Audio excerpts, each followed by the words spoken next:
Welcome to Solvetic, your channel to always learn technology easily. Below in the description, you will find useful links we used in this video.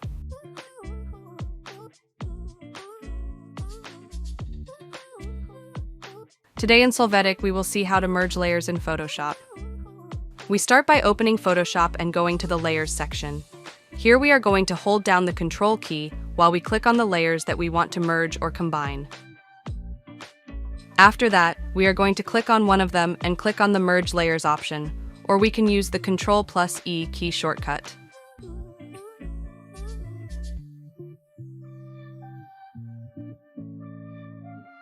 After this, we will see our layers combined into one. Hey, remember to subscribe Solvetic channel.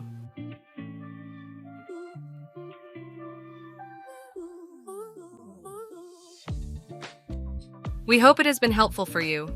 Here are links to watch more videos of your interest and subscribe to the Solvetic channel. Thank you.